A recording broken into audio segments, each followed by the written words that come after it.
I treća vrsta upotrebe objekta bila bi, znači, objekat kao struktura stabla. Znači, objekat JavaScripta može služiti da kako da kažem, da organizujemo podatke u strukturu stabla. Znači, objekat da predstavimo podatke u strukturi stabla. Sad će vam biti veoma jasno kad to kažem. Na primjer, kada vidite mali primjer, znači napravit ćemo jedan objekat koji ćemo nazvati HTML i sada ćemo pokušati da u okviru njega, ovako samo da kažem, ofrlje ćemo ga napraviti, nećemo stvarno da bude pravi neki dom objekat, ali za ove edukativne svrhe. Znači imat ćemo taj HTML objekat i pokušat ćemo da on po svojoj strukturi liči zaista na strukturu HTML stranice. Dakle, šta ima HTML?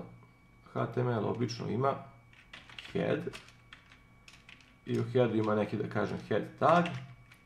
Ovdje ću napraviti kao neki tag, lupam sad, samo da vidim.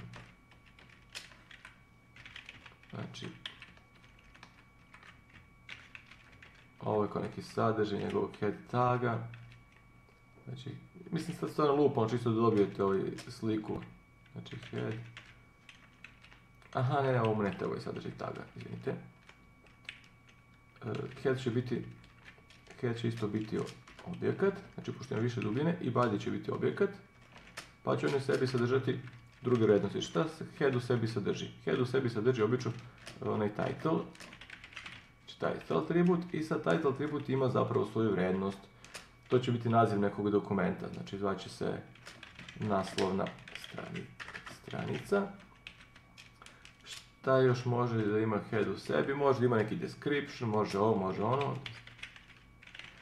Znači, manje više se skontali, ovo naravno neće raditi, ali samo da steknete sliku šta je zapravo struktura stabla. Znači, struktura stabla je nešto što se grana unutar sebe i što se sve više širi i širi. Sad ćemo da vidimo šta kažu za strukturu stabla ove.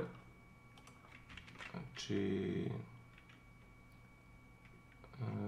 data structure, treba nam 3. Evo ga, 3. Da vidimo kako zapravo izgleda struktura stabla da bismo vizualizovali lakše. Kao što vam rekoh, kreće iz jednog korena i grana se, znači širi se, znači ovo nam je gore HTML, ovo su head and body i ovo su neki tagovi unutar njih. Znači naša HTML stranica ima zapravo strukturu stabla. Evo ga neko stablo stvarno nacrtano. Vidite, ove sve strukture kreću da je gore koren, a kod ovog stabla je koren zapravo dole, kao što jeste kod pravog stabla, i onda se širi prvo na dve grane, pa na još, svaka na po dve, pa na po dve ili na više. Znači što ima više nivoa dubine, ima više ovih, kako da ih nazovem, nodova, znači krajnjih ovih elemenata. Manje više sa svakim nivom dubine oni se umnožavaju. Šta smo sad htjeli da vidimo? Da dodam neki description. Ovo je moj site. Dobro, head i sad body. Body, da kažem, imat ćemo prvo jedan div element. Taj div neće sadržati ništa, nego će opet unutar sebe sadržati druge stvari, kao što su jedan section element. Taj section element će unutar sebe sadržati opet dva elementa. Jedan će biti neki naslov, h1, koji će reći dobrodošli ljudi. I drugi element će biti, šta još može bude, paragraf. Biće jedan paragraf. I paragraf će reći lorem ipsum tamo vamo, znači nešto će reći bla bla bla bla bla. Znači paragraf će da priča, nešto mi će puno teksta u sebi. I sad shvatili ste šta smo ovdje napravili. Kada uporedite ovaj JavaScript objekat sa ovim gore objektima, vidite da je on mnogo ugnježden. Znači ima nekoliko nivoa ovdje dubine. Rečnik uvijek ima jedan nivo dubine i to obično i po pravilu bez metoda. Kada modelujemo neki predmet, oni uglavnom imaju samo, znači, atribute i metode.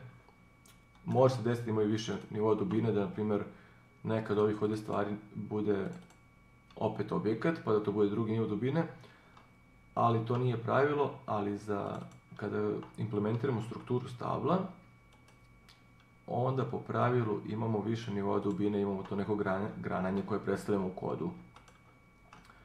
Ove dve gore strukture podataka je lako iterirati, znači možemo upotrebiti neku vrstu lupa. U JavaScriptu ne možete baš koristiti klasičan lup za objekte, ali ima načina da se oni iteriraju. I ući ćemo u neku petlju i vidjet ćemo šta su ključevi, šta su vrednosti i to je to. Ovdje dole nećemo baš tako lako uspjeti da iteriramo jer vidjet ćemo šta su ključevi i šta su prve vrednosti. Reći nam prva vrednost je objekat i druga vrednost je objekat i to je to. Znači mi ćemo morati da uđemo na primjer ovdje u jednu vrednost pa da vidimo da li on sebi ima još ovih ključeva, to je uđemo u jedan ključ, vidimo da li on sebi ima još ključeva, da li ovo ima još ključeva u sebi, da li ovo ima još ključeva u sebi, pa tek onda kada više nema ključeva u sebi da kažemo koja je vrednost. Ovaj način dubinske iteracije naziva se rekurzija. Ovdje neću pokriti rekurziju, ali ću vam samo pomenuti taj naziv i da znate kad imate strukturu stabla uvek je iterirate rekurzijom. Pogotovo kad imate strukturu stabla nepoznate dubine. Znači vi ne znate da će ovdje imati 2, 3, 5 ili 20 nivoa, onda je rekurzija neophodna da bismo iterirali takvu strukturu. Potražite negdje dokumentacije na internetu gdje već kako se implementira rekurzija, vidjet ćete nije toliko teško. Ovo gore možete sa klasičnim petljama, ne baš sa klasičnim, ali imate način da iterirate objekat. Tako da ovo su neke tri glavna načina upotrebe objekata u JavaScriptu. Da još jednom ako rekapituliramo. Znači objekat kao rečnik, objekat kao model predmeta iz realnog sveta i objekat za implementaciju strukture stabla. To bi bilo to za danas, drugari. Došla je mačka ovdje nešto buni se, tako da moram da završavam. Vidimo se kasnije.